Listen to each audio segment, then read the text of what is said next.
Jelaskan yang pertama, struktur tulang. Struktur tulang adalah struktur tubuh manusia yang disusun atas berbagai macam organ yang tersusun sedemikian rupa dengan lainnya, sehingga membentuk tubuh manusia seutuhnya, dan kerangka adalah struktur keras pembentuk tinggi badan. Proses pertumbuhan tulang dimulai sejak konsepsi dan berlangsung terus-menerus sampai umur dewasa. Kemudian stabil pada usia relatif tua akan kembali berkurang. Tulang dewasa terdiri dari 30% bahan organik dan 70% endapan garam. Bahan organik disebut matriks dan terdiri dari lebih dari 90% serat, kolagen, dan kurang dari 10% proteoglin. Protein plus polisakarida. Deposit garam terutama adalah kalsium dan fosfat dengan sedikit natrium, kalium karbonat, dan ion magnesium. Garam-garam menutupi matriks dan berikatan dengan serat kolagen melalui protein kerangka manusia terbentuk dari 206 tulang yang kemudian dibagi menjadi dua kelompok, yaitu aksial dan appendix. Tulang aksial terdiri dari tulang-tulang tengkorak, ruas vertebral, dan tulang rusuk secara umum. Tulang-tulang tersebut terlibat dalam melindungi, mendukung, dan menjaga bagian tubuh, sedangkan bagian appendix terdiri dari tulang-tulang ekstremis superior dan ekstremis interior, dan pergerakan dari suatu tempat ke tempat lainnya. Adapun klasifikasi tulang berdasarkan bentuk secara umum dibagi menjadi tulang panjang. Pada tulang panjang ditemukan panjang yang lebih besar dari lebarnya. Selama masa pertumbuhan, diafisis dipisahkan oleh epifisis oleh cartilago epifisis. Corpus merupakan kavitas medulasis. Di bagian tengah yang berisi sumsum tulang, bagian luar corpus terdiri atas tulang kompakta yang diliputi oleh selubung jaringan ikat, yaitu periosteum. Ujung-ujung tulang terdiri dari atas tulang spongia yang dikelilingi oleh selapis tipis tulang kompakta facies articulus. Ujung-ujungnya diliputi oleh cartilago hyalin. Tulang-tulang panjang yang ditemukan pada ekstremisis antara lain tulang humerus, femur, ossa metaphysis, ossa metatarsal, dan fingularis. Tulang pipih bagian dalam luar tulang ini terdiri atas lapisan tulang kompakta disebut tabula yang dipisahkan oleh selaput tipis. Tulang spionga disebut dipole. Selain itu, tulang pipih ditemukan pada tempurung kepala. Dan tulang-tulang pendek ditemukan pada tangan kaki, contohnya jenis tulang lain, os scaphoidum, os lunatum, dan talus. Tulang-tulang ini terdiri atas spongiosa yang dikelilingi oleh selaput tipis tulang kompakta. Tulang irregular. Tulang-tulang irregular merupakan tulang yang tidak termasuk dalam kelompok yang disebutkan di atas, yaitu tulang-tulang tengkorak, vertebrate, dan oxocytes. Tulang sesamoid merupakan kecilan ditemukan pada tendo-tendo tertentu. Tempat terdapat pergeseran tendo pada permukaan tulang. Fungsi tulang sesamoid adalah mengurangi friksi pada tendo yang merupakan arah tarikan tendo. Perkembangan tulang merupakan salah satu alat gerak tubuh yang bekerja secara pasif. Tulang terdiri dari berbagai mineral sehingga memiliki bentuk yang kokoh dan keras. Proses pembentukan ini disebut juga osifikasi. Bagaimanakah proses osifikasi tulang berlangsung? Artikel berikut akan menjelaskan secara sederhana. Pembentukan tulang dimulai sejak manusia masih berada dalam perut sang ibu. Proses pertumbuhan tulang pada masa ini merupakan proses penulangan primer, di mana tulang yang terbentuk merupakan tulang rawan atau kartilago, sehingga tulang yang dimiliki masih lunak, contohnya tulang pada bayi.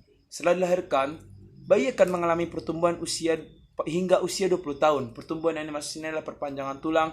Hal ini dikarenakan epifise tulang akan menyatu dengan bagian diafisis, sehingga kemungkinan tulang manusia akan bertambah panjang atau bertambah tinggi. Namun pemadatan tulang masih dapat terjadi. Proses pembentukan tulang atau osifikasi terjadi pada bagian tengah terlebih dahulu, kemudian disusul oleh bagian ujung tulang. Pada bagian tengah tulang terdapat banyak sel tulang yang akan tumbuh membentuk tulang sejati atau tulang kompak. Tulang yang dibentuk pada bagian ini lambat laun akan membentuk rongga sumsum tulang dan akan diisi oleh pembuluh darah pada bagian dalamnya, sehingga saat yang proses pembentukan tulang juga berlangsung pada bagian ujung tulang, epifisis.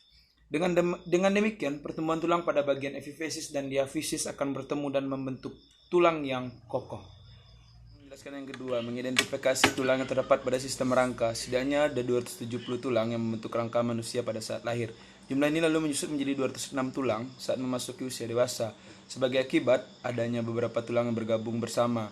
Tulang-tulang yang menyusun rangka ini kemudian dibagi menjadi dua bagian, yakni kerangka aksial yang berjumlah 80 dan kerangka apendikular yang terdiri dari 126. Rangka aksial adalah rangka sumbu tubuh yang menyusun poros tubuh dan memberikan dukungan serta perlindungan pada organ di kepala, leher, dan badan. Sedangkan tugasnya menjaga postur manusia agar tetap tegak dengan cara transmisikan berat dari kepala, leher, badan, dan bagian atas serta bawah pada sendi pinggul. Rangka aksial terdiri tulang tengkorak, dada, tulang rusuk, tulang ekor, dan ruas-ruas tulang belakang. 1. Tulang tengkorak terdiri dari 28 tulang. Tengkorak tak hanya berfungsi untuk melindungi otak, tapi juga memberikan jarak yang cukup antara kedua mata untuk pandangan, strepsokis, dan menetapkan posisi telinga sehingga otak dapat memperkirakan arah dan jarak suara. Tulang dada. Struktur rangka manusia berikutnya adalah tulang dada. Terdiri atas bagian kepala, tulang hulu terletak di bagian atas dari tulang dada yang merupakan tempat melekatnya tulang rusuk pertama dan kedua. Badan gluteus, corpus terletak di bagian tengah, merupakan tempat melekatnya tulang rusuk ketiga sampai ke-7, gabungan tulang rusuk ke-8 sampai ke-10. Ekor tulang taju pedang yang berupa tulang rawan terletak di bagian bawah. 3. Tulang rusuk terdiri dari 12 pasang ujung-ujung belakang. Tulang rusuk melekat pada ruas tulang belakang dan dibagi menjadi 3. Tulang rusuk sejati yang berjumlah 12 pasang, tulang rusuk palsu yang berjumlah 3 pasang, tulang rusuk melayang yang berjumlah 2 pasang. 4. Ruas-ruas tulang belakang. Ruas-ruas tulang belakang vertebrae terdiri atas 33 buah ruas tulang yang terjadi menjadi beberapa bagian yang tidak beraturan. Fungsi rangka manusia satu ini adalah menegakkan badan dan menjaga keseimbangan, menyokong kepala, serta menjadi tempat melekatnya otot, rusuk, dan beberapa organ. Rangka apendikular.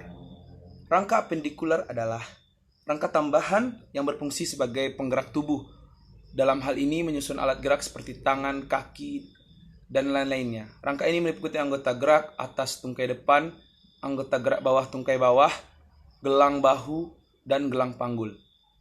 1. Anggota gerak atas. Ekstremitas superior. Humerus atau tulang lengan atas meliputi kelompok tulang panjang atau pipa ujung atasnya besar, halus dan dikelilingi oleh tulang belikat, radius dan ulna pengupil, dan hasta yang memungkinkan pergelangan tangan untuk memutar. 2. Anggota gerak bawah. Ekstremitas interior.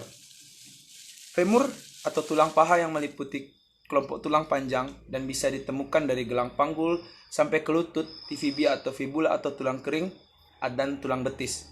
3. Gelang bahu. Tulang selangka, clavikula, tulang belikat, scapula, dan 4. Gelang panggul. Tulang pinggul merupakan sebuah rongga yang dibentuk oleh sambungan antara tulang panggul. Fungsinya adalah menyangga berat tubuh bagian atas ketika sedang duduk, berdiri, dan beraktivitas. 3. Saya akan menjelaskan macam-macam sendi. Sendi dibedakan menjadi beberapa macam berdasarkan sifat pergerakan, arah pergerakan, dan struktur. Berikut penjelasannya. Sendi berdasarkan sifat pergerakannya. Sinartosis atau sendi mati adalah persendian yang tidak bisa digerakkan tulang-tulang pada persendian sinartosis. Dipersatukan oleh serabut jaringan ikat atau tulang rawan hilain. Misalnya sendi antar tulang tengkorak. Amfiartosis atau sendi kaku adalah persendian yang memungkinkan terjadinya sedikit gerakan. Misalnya sendi antar tulang rusuk diartosis atau sendi gerak adalah persendian yang memungkinkan terjadi gerakan 1-2 arah bahkan ke segala arah. Berdasarkan arah, pergerakan sendi engsel adalah sendi yang memungkinkan terjadi gerakan 1 arah, yaitu ditekuk ataupun diluruskan. Misalnya lutut dan siku sendi pelana adalah sendi yang memungkinkan terjadinya gerakan 2 arah, misalnya ruas telapak. Tangan sendi peluru adalah sendi yang memungkinkan terjadinya gerakan ke segala arah. Misalnya sendi yang ada pada tulang paha dan bahu. Sendi putar adalah sendi yang memungkinkan terjadinya gerakan ke satu tulang berputar terhadap tulang lainnya. Misalnya sendi ada pada tulang atlas berdasarkan struktur sendi. Fibrosa. Fibrosa adalah sendi yang tidak mempunyai tulang rawan. 1. Tulang dengan tulang lainnya dihubungkan oleh jaringan ikat fibrosa. Sendi kartilago adalah sendi yang ujung-ujung tulangnya dihubungkan oleh kartilago dikosongkan oleh ligamen.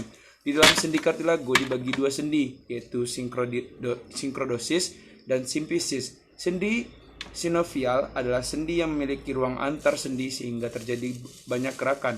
Ujung-ujungnya dilapisi tulang rawan, hilain yang tipis berfungsi untuk menjaga benturan dan gesekan antar tulang. Fungsi utama sendi adalah untuk memberikan fleksibilitas dan pergerakan pada tempat juga sebagai poros anggota gerak.